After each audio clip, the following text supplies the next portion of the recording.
आज ही Doubtnut app download करें। Doubtnut पर होगा अब आपके सभी मैथ्स, केमिस्ट्री, फिजिक्स और बायोलॉजी डाउट्स का सफाया। बस अपने क्वेश्चन की फोटो खींचो, उसे क्रॉप करो और तुरंत वीडियो सोल्यूशन पाओ। Download now. तो नेक्स्ट जो हमारा डिफेक्ट है वो एटॉमिक डिफेक्ट। लास्ट लेक्चर में हमने पढ़ा अपना इलेक्ट्रॉनिक डिफेक्ट और लाइन डिफेक्ट। इसमें हम पढ़ेंगे हम एटॉमिक डिफेक्ट।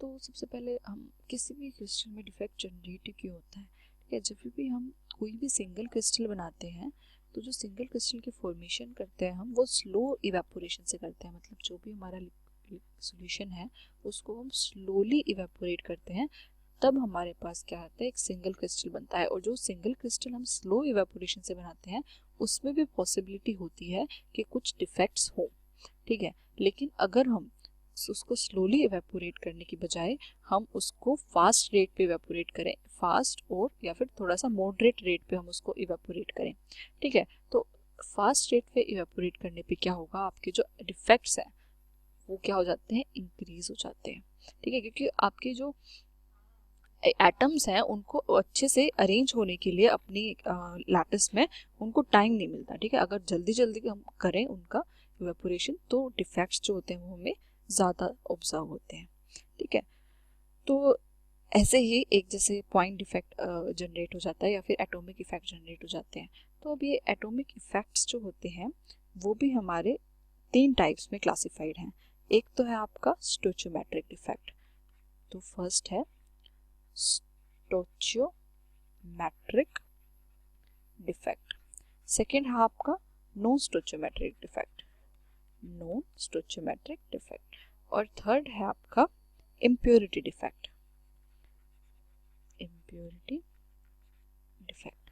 अब इन तीनों डिफेक्ट्स को भी हम एक एक करके पढ़ेंगे। इस वीडियो में हम पढ़ेंगे स्टोचियोमेट्रिक डिफेक्ट और नेक्स्ट वीडियो में हम ये दोनों इफेक्ट पढ़ेंगे, ठीक है। अब जो स्टोचियोमेट्रिक डिफेक्ट है इसमें क्या होता है कि जो आपकी स्टोचियोमेट्री है किसी भी कंपाउंड की वो डिस्टर्ब नहीं होती। जैसे अगर आपका कोई आयनिक कंपाउंड है, मान लो हमारे पास आयनिक कंपाउंड है A2B, इसमें क्या है A+ आयंस और B 2 पॉजिटिव आयंस। तो इसकी स्टोचियोमेट्री यही रहेगी A के जो 2-, तो जो इसकी स्टोचियोमेट्री है ये वही रहेगी। A जो है वो आपके डबल ही रहेंगे हमेशा B से, तो इसकी स्टोचियोमेट्री में कोई डिफरेंस नहीं आएगा, तो उसको हम बोलते हैं स्टोचियोमेट्रिक डिफेक्ट्स, ठीक है। और इन इफेक्ट्स को हम इंट्रिंसिक या फिर थर्मोडायनेमिक डिफेक्ट भी बोलते हैं, इंट्रिंसिक और थर्मोडायनेमिक, ठीक है। अब इस डिफेक्ट को पढ़ने के लिए भी हम 2 टाइप के कंपाउंड्स को डिस्कस करेंगे। फर्स्ट हम डिस्कस करते हैं नॉन आयनिक कंपाउंड्स। तो अगर हम नॉन आयनिक कंपाउंड्स की बात करें तो हमारे पास स्टोचियोमेट्रिक जो डिफेक्ट्स होते हैं वो 2 टाइप के होते हैं। फर्स्ट है हमारा वैकेंसी डिफेक्ट। वैकेंसी डिफेक्ट में क्या होता है कि जैसे आपका कोई भी मॉलिक्यूल कोई भी क्रिस्टल सिस्टम है, ठीक है, उसमें से कुछ साइट्स पे वैकेंसी क्रिएट हो जाती है। आपका जो एटम है वहां से वो चला जाता है। जैसे मान लो आपके पास कोई भी एक स्ट्रक्चर था, ये आपका पूरा क्रिस्टल सिस्टम है, ठीक है। तो इस क्रिस्टल सिस्टम में क्या हुआ कि ये वाला एटम जो है ये एकदम से ये वाली जगह खाली करके चला गया। मतलब यहाँ से ये चला गया और यहाँ पे एक वैकेंसी क्रिएट हो गई, मतलब अब यहाँ पे कोई एटम नहीं है, ठीक है। या फिर ये वाला एटम यहाँ से चला गया तो यहाँ से भी एक यहाँ से एटम चला गया तो यहाँ पे भी एक वैकेंसी क्रिएट हो गई, ठीक है। तो जब ऐसे कोई भी एटम अपना चला जाता है छोड़ के तो वैकेंसी क्रिएट हो जाती है। और ये स्टोचियोमेट्रिक क्यों है, क्योंकि इससे स्टोचियोमेट्री पे कोई इफेक्ट नहीं पड़ रहा, क्योंकि ये नॉन आयनिक कंपाउंड है। तो नॉन आयनिक में कितना भी जाए, कैटायन अगर आयनिक पढ़ेंगे तो एनायन चला गया और कैटायन नहीं गया तो स्टोचियोमेट्री डिस्टर्ब हो जाएगी। लेकिन इसमें ये नॉन आयनिक कंपाउंड है इसलिए आपकी स्टोचियोमेट्री क्या रहेगी, सेम रहेगी, ठीक है। अब इसमें वैकेंसी डिफेक्ट में क्या हो रहा है, आपके कुछ एटम्स वो जो है वो अपनी जगह को छोड़ के जा रहे हैं। इसका मतलब क्रिस्टल सिस्टम में से कुछ एटम्स चले गए हैं। तो इस डिफेक्ट की वजह से जो आपकी डेंसिटी है वो आपके क्रिस्टल सिस्टम की डिक्रीज हो जाती है। डेंसिटी क्यों इंक्रीज हो जाती है, देखो वॉल्यूम तो अभी भी ये क्रिस्टल इतना ही ऑक्यूपाई कर रहा है, ठीक है, लेकिन एटम्स अपनी जगह छोड़ के चले गए तो मतलब मास कम हो गया है। तो डेंसिटी क्या होती है, मास बाय वॉल्यूम। अगर मास कम हो गया तो आपकी डेंसिटी भी क्या हो जाएगी, कम हो जाएगी, ठीक है। तो ये हो गया आपका वैकेंसी डिफेक्ट। अब अगर मैं सेकंड डिफेक्ट की बात करूं तो सेकंड डिफेक्ट आपके इसमें होता है इंटरस्टिशियल डिफेक्ट। इंटरस्टिशियल डिफेक्ट में क्या होता है कि आपके जो कुछ एटम्स हैं वो अपनी अपना जो वॉइड्स हैं किसी भी क्रिस्टल सिस्टम के, जैसे आपका मैं क्रिस्टल सिस्टम बना रही हूँ, ये आपका एक क्रिस्टल सिस्टम है, ठीक है। अब इस क्रिस्टल सिस्टम्स में ये जो है, ये जो जगह है, ये क्या है, खाली है ना, ये जगह खाली है, ये क्या है, आपके वॉइड्स हैं इस क्रिस्टल सिस्टम के, ठीक है। तो अगर इस खाली जगह पे अगर कोई आपका एटम आके ये वाली जगह ले ले तो उसको हम क्या बोलते हैं, इंटरस्टिशियल डिफेक्ट, ठीक है। तो जैसे आपका पूरा क्रिस्टल सिस्टम है, मैं क्या कर रही हूँ, सिर्फ इनको ज्वाइन कर रही हूँ, तो क्या होगा, तो जो इनका ये वॉइड बना है अंदर, अगर कोई यहाँ पे आके कोई और एटम यहाँ पे आके जगह ले ले, या फिर यहाँ पे इनके जो इंटरस्टिशियल स्पेस, ठीक है, ये जो वॉइड वाली जगह है, इस जगह को हम क्या बोलते हैं, इंटरस्टिशियल स्पेस, ठीक है। तो इस इंटरस्टिशियल स्पेस को, इस वैकेंसी को, अगर इस वर्ड को अगर कोई ऑक्यूपाई कर ले एटम, तो उसको हम बोलते हैं इंटरस्टिशियल डिफेक्ट, ठीक है। अब इस वाले डिफेक्ट में जो आपका नंबर ऑफ एटम्स है वो ज्यादा है, ठीक है। नंबर ऑफ एटम्स क्या हो रहे हैं, इंक्रीज हो रहे हैं, वो यहाँ पे भी प्रेजेंट है, अपनी जिस पोजीशन पे होना चाहिए वहां पे तो है ही, बाकी वो वॉइड्स में भी प्रेजेंट है। तो इसकी वजह से क्या होता है, जो मास होता है वो इंक्रीज हो जाता है सेम वॉल्यूम में, तो आपकी डेंसिटी क्या हो जाएगी, इंक्रीज हो जाएगी, ठीक है। तो वैकेंसी डिफेक्ट में आपकी डेंसिटी डिक्रीज हो जाती है और इंटरस्टिशियल डिफेक्ट में आपकी डेंसिटी इंक्रीज हो जाती है। अब ये वाला जो डिफेक्ट है, इसमें एक इम्पोर्टेंट फैक्टर जो है वो है इन एटम्स का साइज। क्यों, क्योंकि जो आपके एटम्स आपके वॉइड्स को ऑक्यूपाई कर रहे हैं, उनका साइज जो है वो वॉइड्स के इक्वल होना चाहिए या वॉइड्स से थोड़ा सा छोटा होना चाहिए, ठीक है। अगर जिन एटम्स को यहाँ पे आना है उनका साइज अगर बड़ा हुआ वॉइड्स के साइज से, ठीक है, तो वो ये वाले वॉइड्स ऑक्यूपाई नहीं कर पाएंगे। लेकिन अगर आपका साइज ऑफ एटम्स जो है अगर वो इक्वल है वॉइड्स के साइज से, तो वो आसानी से आके यहाँ पे रह सकते हैं, ठीक है। तो साइज जो है इस वाले डिफेक्ट में एक इम्पोर्टेंट फैक्टर होता है। तो ये तो हमने पढ़ लिए नॉन आयनिक कंपाउंड्स के दो इफेक्ट, इंटरस्टिशियल डिफेक्ट और वैकेंसी डिफेक्ट। अब अगर हम चले नेक्स्ट आयनिक कंपाउंड्स में, तो आयनिक कंपाउंड्स में भी हम दो डिफेक्ट्स पढ़ते हैं। इसमें से फर्स्ट है आपका शॉर्टकी डिफेक्ट। शॉर्टकी डिफेक्ट में क्या होता है, जैसे आपके पास कोई भी आयनिक कंपाउंड है AB, ठीक है, और इसमें A पॉजिटिव, A कैटायन है आपका और B एनायन है। तो किसी भी क्रिस्टल सिस्टम में से अगर इक्वल नंबर ऑफ कैटायन और इक्वल नंबर ऑफ एनायन आपके गायब हो जाए, मतलब अपनी क्रिस्टल साइड को, लेटिस साइड को छोड़ के चले जाएं, ठीक है, तो उस इफेक्ट को हम क्या बोलते हैं, शॉर्टकी डिफेक्ट। जैसे अगर मैं इसका क्रिस्टल सिस्टम बनाऊं तो ये A positive, B negative, A positive, B negative, यहाँ पे फिर क्या होगा, B नेगेटिव। तो अगर आपका ये क्रिस्टल सिस्टम है और इसमें से ये A पॉजिटिव अपनी जगह छोड़ के यहाँ से बाहर चला जाए, क्रिस्टल सिस्टम के ही बाहर चला जाए, और ये वाला B नेगेटिव इस क्रिस्टल सिस्टम को छोड़ के बाहर चला जाए, तो क्या होगा, यहाँ पे एक वैकेंसी क्रिएट हो जाएगी। तो इसी वैकेंसी को क्रिएट होने को, कि जब हमारे इक्वल नंबर ऑफ कैटायन और इक्वल नंबर ऑफ एनायन हमारे क्रिस्टल सिस्टम से चले जाए और वैकेंसी क्रिएट हो जाए, उसको हम बोलते हैं शॉर्टकी डिफेक्ट। और क्योंकि हमारे इक्वल नंबर ऑफ एनायन और इक्वल नंबर ऑफ कैटायन जा रहे हैं, तो इसकी स्टोइचियोमेट्री जो मेंटेन रहती है, इसलिए हम इसको स्टोइचियोमेट्रिक डिफेक्ट्स की कैटेगरी में आते हैं। और आपकी जो इलेक्ट्रिकल न्यूट्रलिटी है वो भी क्या रहती है, मेंटेन रहती है, इलेक्ट्रिकल न्यूट्रलिटी भी मेंटेन रहती है। अब देखो, इसमें ये जो कंपाउंड है, इसमें क्या हो रहा है, कुछ आयंस जो है वो छोड़ के क्रिस्टल सिस्टम को जा रहे हैं, ठीक है। इसका मतलब जो आपका मास है वो क्या हो रहा है, डिक्रीज हो रहा है। ये क्या है, एक तरह से वैकेंसी डिफेक्ट की तरह है। तो आपका मास जो है वो डिक्रीज हो रहा है जबकि वॉल्यूम कांस्टेंट है, जिसकी वजह से आपका क्या होगा, जो डेंसिटी है वो क्या होगी, डिक्रीज हो जाएगी, ठीक है। और जनरली जो ऐसे टाइप के जो डिफेक्ट्स होते हैं, शॉर्टकी डिफेक्ट जैसे है, तो ऐसे defects generally highly ionic compound दिखाते हैं, मतलब जिनका जो कोऑर्डिनेशन नंबर है वो बहुत ज़्यादा हाई होता है, ठीक है, कोऑर्डिनेशन नंबर बहुत ज़्यादा हाई होता है। और जो कैटायन और एनायन है, कैटायन और एनायन का जो साइज है वो अप्रोक्सीमेटली सिमिलर होता है, ठीक है। तो कैटायन और एनायन का साइज जब सिमिलर हो और कोऑर्डिनेशन नंबर बहुत ज़्यादा हाई हो, मतलब एक कैटायन 5, 6, 7, 8 कैटायन एनायन से अटैच्ड है, सराउंडेड है, तो उस केस में क्या होता है, आपका शॉर्टकी डिफेक्ट देखने को मिलता है।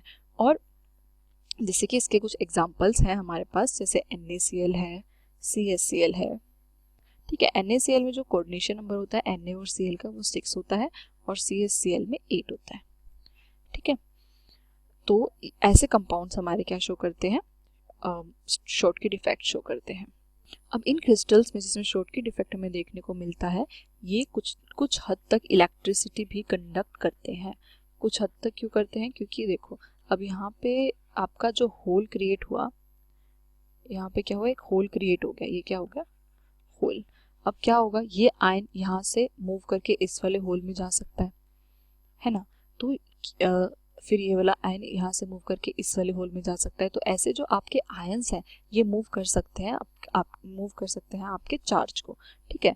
तो अब क्योंकि ये आयंस अपनी लैटिस साइड से मूव कर सकते हैं, तो इससे क्या होगा कि आपका जो होल है उसका मूवमेंट होगा, ठीक है, होल का मूवमेंट होगा, और जिस डायरेक्शन में होल का मूवमेंट होगा उससे अपोजिट डायरेक्शन में क्या होगा, आपके चार्ज का मूवमेंट होगा, ठीक है, चार्ज मूवमेंट। अब जैसे अगर मैं यही वाला केस देखूं, तो पहले आपका जो होल था वो कहाँ पे था, यहाँ पे था, फिर आपका होल यहाँ पे जनरेट हुआ, फिर आपका होल यहाँ पे जनरेट हुआ। तो आपका जो होल है वो ऐसे ट्रेवल कर रहा है, ठीक है, और आपके जो आयंस है या फिर जैसे जो चार्ज है आपका वो कैसे मूव कर रहा है, इस तरफ मूव कर रहा है ना, बी नेगेटिव पहले यहाँ पे मूव किया, फिर ए नेगेटिव यहाँ पे मूव किया, तो चार्ज आपका इस डायरेक्शन में मूव कर रहा है। तो जो चार्ज मूवमेंट है और जो होल मूवमेंट है ये दोनों आपस में क्या होते हैं, अपोजिट डायरेक्शन में होते हैं, ठीक है। तो ये कुछ हद तक इलेक्ट्रिसिटी भी जनरेट कर सकता है, और इन होल्स की वजह से जो इसकी स्टेबिलिटी है क्रिस्टल की वो डिक्रीज हो जाती है, ठीक है। तो होल्स की वजह से क्रिस्टल की स्टेबिलिटी क्या होती है, डिक्रीज हो जाती है, जिसकी वजह से इसकी एनर्जी जो है वो डिक्रीज हो जाती है, जैसे जो कि आपकी लैटिस एनर्जी, लैटिस एनर्जी क्या होती है, डिक्रीज हो जाती है, ठीक है। लैटिस एनर्जी क्या होती है कि जब भी आपका कोई कंपाउंड फॉर्म होता है तो उसमें से लैटिस एनर्जी रिलीज होती है, ठीक है। अब अगर कंपाउंड फॉर्मेशन हो रही है और एनर्जी जो है वो कम रिलीज हो रही है, इसका मतलब कंपाउंड के पास ज़्यादा एनर्जी रह जा रही है, तो इसका मतलब, और जितनी ज़्यादा एनर्जी कंपाउंड के पास होती है उतना ही कम स्टेबल वो होता है, ठीक है। तो जितनी कम लैटिस एनर्जी है स्टेबिलिटी उतनी ही कम होगी, ठीक है। तो ये हो गया आपका शॉर्टकी डिफेक्ट। अब नेक्स्ट जो डिफेक्ट है आयनिक कंपाउंड्स के लिए, सेकेंड डिफेक्ट जो है वो है फ्रैंकल डिफेक्ट। तो फ्रैंकल डिफेक्ट में क्या होता है, जैसे आपका ये कोई भी आयनिक सब्सटेंस है, ये आपके कैटायंस है, ग्रीन वाले, और रेड वाले आपके एनायंस हैं, ठीक है। तो इसमें क्या होता है कि आपका जो एक कैटायन है या फिर कोई भी कैटायन या एनायन अपनी जगह को छोड़ के उसके इंटरस्टेशियल स्पेस, इंटरस्टेशियल मतलब स्पेस मतलब जो इनका यहाँ पे वॉइड है, ठीक है, जैसे अगर मैं इनको ज्वाइन कर दूं तो यहाँ पे क्या होगा, इसका वॉइड होगा। तो ये कैटायन जो है ये इंटरस्टेशियल स्पेस को छोड़ के क्या करता है, सॉरी अपनी अपनी जगह को छोड़ के क्या करता है, वैकेंसी में जाके रहने लग जाता है, मतलब ये फ्री हो जाता है, इंटरस्टेशियल स्पेस को ऑक्यूपाई कर लेता है, ठीक है। तो इसने क्या किया, ये जो इसकी लैटिस साइड थी इसको छोड़ दिया, लैटिस साइड को छोड़ के कहाँ पे जाके चला गया, इंटरस्टेशियल साइड पे, इंटरस्टेशियल साइड पे। तो जब ऐसा होता है तो उस डिफेक्ट को हम क्या बोलते हैं, फ्रैंकल डिफेक्ट। और फ्रैंकल डिफेक्ट में जनरली जो मूव करते हैं वो आपके कैटायंस मूव करते हैं, क्योंकि जो साइज होता है कैटायंस का वो जनरली स्मॉल होता है एज कंपेयर टू एनायंस, ठीक है। अब इसकी फ्रैंकल डिफेक्ट की वजह से क्या क्या इफेक्ट पड़ता है कंपाउंड्स पे, तो सबसे पहले क्योंकि आपका जो नंबर ऑफ आयंस है अब इसमें सेम है, जैसे शॉर्टकी डिफेक्ट में तो जो कंपाउंड जो आयंस है वो क्रिस्टल सिस्टम से बाहर चले जाते थे, ठीक है, तो इसकी डेंसिटी क्या हो जा रही थी, कम हो जा रही थी। लेकिन फ्रैंकल डिफेक्ट में ऐसा नहीं हो रहा, वो अपनी वैकेंसी क्रिएट तो हो रही है लेकिन वो उस क्रिस्टल के अंदर ही है, सिर्फ इंटरस्टिशियल साइड पे चला गया है, ठीक है। तो उसका जो मास है वो सेम रहता है और डेंसिटी जो है वो भी क्या रहती है, सेम रहती है, ठीक है। तो डेंसिटी इस केस में चेंज नहीं होती। अब जो ये डिफेक्ट है ये जनरली कैसे कंपाउंड दिखाते हैं, जिसमें जो कैटायन और एनायन इन दोनों के बीच में जो साइज डिफरेंस होता है वो क्या होता है, लार्ज होता है। साइज डिफरेंस अगर लार्ज होगा तो जिसका छोटा साइज होगा, जनरली जो कैटायन होता है उसका छोटा साइज होता है, तो वो आराम से निकल के जाके अपना वैकेंसी में रह सकता है, ठीक है। और ये वाला जो डिफेक्ट है हमने शॉर्टकी डिफेक्ट में क्या पढ़ा कि जिनका हाई कोऑर्डिनेशन नंबर होता है वो शॉर्टकी डिफेक्ट दिखाते हैं, तो जिनका लो कोऑर्डिनेशन नंबर होता है वो जनरली आपका कौन सा डिफेक्ट दिखाते हैं, फ्रैंकल डिफेक्ट दिखाते हैं, ठीक है। तो लो कोऑर्डिनेशन नंबर वाले आयनिक कंपाउंड्स आपका फ्रैंकल डिफेक्ट दिखाते हैं। जैसे इसका एग्जांपल अगर मैं लूँ तो इसके एग्जांपल्स हैं कुछ जैसे AgCl या फिर AgBr या फिर इसके जो सिल्वर हैलाइड है AgI, ये सारे के सारे आपका क्या दिखाते हैं, फ्रैंकल डिफेक्ट शो करते हैं। इसमें जो आपका एनायन है, हैलाइड आयन, इनका साइज बहुत ज़्यादा बड़ा होता है as compare to the Ag ion, silver ion. ठीक है, तो ये हो गए इसके कुछ एग्जांपल्स। अब अगर हम बात करें कि इसकी स्टेबिलिटी की, तो क्योंकि अब इसमें होल्स जनरेट हो गए, जहाँ पे लेटिस साइड पे जहाँ पे आपका कैटायन होना चाहिए था, कोई आयन होना चाहिए था, वहाँ पे अब होल जनरेट हो गया। ठीक है, तो इस होल जनरेशन की वजह से इसकी जो स्टेबिलिटी है इसकी भी वो क्या हो जाती है, डिक्रीज हो जाती है। ठीक है, कोई भी डिफेक्ट हो वो हमेशा क्रिस्टल की स्टेबिलिटी को डिक्रीज ही करता है। ठीक है, तो ये हो गया आपका फ्रैंकल डिफेक्ट और उसकी कुछ प्रॉपर्टीज। तो इस लेक्चर में हमने पढ़ा कि नॉन आयनिक के लिए आपके दो defects, Frenkel defect and Schottky defect क्या होता है, और नॉन आयनिक के लिए आपका इंटरस्टिशियल डिफेक्ट और वैकेंसी डिफेक्ट।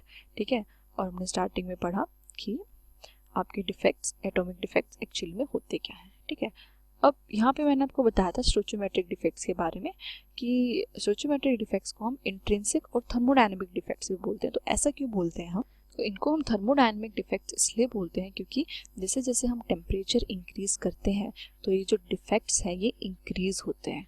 ठीक है, तो जो अमाउंट ऑफ डिफेक्ट क्योंकि टेम्परेचर के साथ इंक्रीज हो रहा है इसलिए हम इसको बोलते हैं थर्मोडायनेमिक डिफेक्ट। ठीक है, और इंट्रिंसिक डिफेक्ट हम इसको इसलिए बोलते हैं क्योंकि हम इस डिफेक्ट के लिए बाहर से कुछ ऐड नहीं कर रहे, ये क्रिस्टल में अपने आप जनरेट हो रहा है। ठीक है, तो क्योंकि हम बाहर से कुछ ऐड नहीं कर रहे हैं, no external substance added, that's why क्या होता है, उसको हम बोलते हैं इंट्रिंसिक डिफेक्ट। ठीक है, अब एक और चीज़ जो हमने ये फ्रैंकल डिफेक्ट और शॉर्टकी डिफेक्ट पढ़ा, इसमें हमने देखा कि ये जो इन दोनों में बहुत डिफरेंसेस हैं कि इसमें कुछ होता है, इसमें कुछ होता है, मतलब इसके कुछ पॉइंट्स ऑफ डिफरेंसेस हैं, वो हम एक बार देख लेते हैं। जैसे कि आपका जो शॉर्टकी डिफेक्ट है, इसमें क्या होता है कि आपके इक्वल नंबर ऑफ कैटायन और एनायन मिसिंग होते हैं, तो कैटायन भी मिस होता है और एनायन भी मिस होता है, जिसकी वजह से इसकी जो डेंसिटी है वो क्या हो जाती है, डिक्रीज हो जाती है। ठीक है, तो शॉर्टकी डिफेक्ट में डेंसिटी डिक्रीज होती है और फ्रैंकल डिफेक्ट में क्या होता है, आपकी डेंसिटी जो है वो सेम रहती है। क्यों, क्योंकि आपका कोई भी आयन जनरली जो कैटायन होता है वो जाके इंटरस्टिशियल स्पेस ऑक्यूपाई कर लेता है, लेकिन वो बाहर नहीं जाते क्रिस्टल से। ठीक है, तो इसकी जो डेंसिटी है वो क्या रहती है, सेम रहती है। ठीक है, एक तो ये मेन पॉइंट डिफरेंस है इन दोनों में, और एक क्या डिफरेंस है कि जो शॉर्टकी डिफेक्ट है वो हमें हाई कोऑर्डिनेशन वाले कंपाउंड शो करते हैं। ठीक है, जिनका जो कोऑर्डिनेशन नंबर है वो हाई होता है, और जो फ्रैंकल डिफेक्ट है वो हमें लो कोऑर्डिनेशन नंबर वाले कंपाउंड शो करते हैं। ठीक है, और जिसमें और हाई कोऑर्डिनेशन नंबर वाले जनरली कंपाउंड्स हमारे कौन से होते हैं, जिसपे जो कैटायन और एनायन है इन दोनों का साइज जो है वो अप्रोक्सीमेटली सेम होता है। ठीक है, तो एनायन और कैटायन का साइज अगर अप्रोक्सीमेटली सेम हो तभी हमें हाई कोऑर्डिनेशन नंबर के कंपाउंड्स मिलते हैं, और वही कंपाउंड्स हमारे शॉर्टकी डिफेक्ट दिखाते हैं। और अगर फ्रैंकल डिफेक्ट की बात करें तो इसमें जो डिफरेंस होता है साइज में वो बहुत ज़्यादा होता है, थोड़ा ज़्यादा अगर डिफरेंस है आपके कैटायन और एनायन के साइज में तो हमें फ्रैंकल डिफेक्ट देखने को मिलता है। ठीक है, इसके एग्जांपल्स हम कुछ देख ही चुके हैं। अब अगर इसके एक स्पेशल एग्जांपल की बात करें जो कि है आपका AgBr, तो AgBr एक ऐसा कंपाउंड है जो आपका शॉर्टकी और फ्रैंकल दोनों डिफेक्ट्स शो करता है। ठीक है, इसका रीज़न क्या है कि जो AgBr है ये बहुत ज़्यादा हाईली आयनिक कंपाउंड है। ठीक है, आयनिक कंपाउंड कौन सा डिफेक्ट शो करते हैं, शॉर्टकी डिफेक्ट, तो हाईली आयनिक होने की वजह से ये शॉर्टकी डिफेक्ट शो करता है। और अब Ag और Br में क्या है, बहुत ज़्यादा साइज का भी डिफरेंस है, तो Ag प्लस आयन का साइज बहुत छोटा होता है और Br नेगेटिव का बड़ा होता है, तो इस साइज डिफरेंस की वजह से ये फ्रैंकल डिफेक्ट शो करता है। ठीक है, तो ये बहुत इंपॉर्टेंट है कि कौन सा कंपाउंड है जो दोनों डिफेक्ट शो करता है, या फिर शॉर्टकी और फ्रैंकल डिफेक्ट में क्या डिफरेंस होता है, ये भी बहुत इंपॉर्टेंट है। तो यहाँ पे हो गया आपके स्टोइचियोमेट्रिक डिफेक्ट्स। नेक्स्ट लेक्चर में हम पढ़ेंगे नॉन स्टोइचियोमेट्रिक डिफेक्ट्स। क्लास 6 से 12 से लेके नीट, IIT, JEE मेंस और एडवांस के लेवल तक 10 मिलियन से ज्यादा स्टूडेंट्स का भरोसा। आज ही डाउनलोड करें डाउटनेट ऐप या व्हाट्सएप कीजिए अपने डाउट्स 8400 400 400 पर।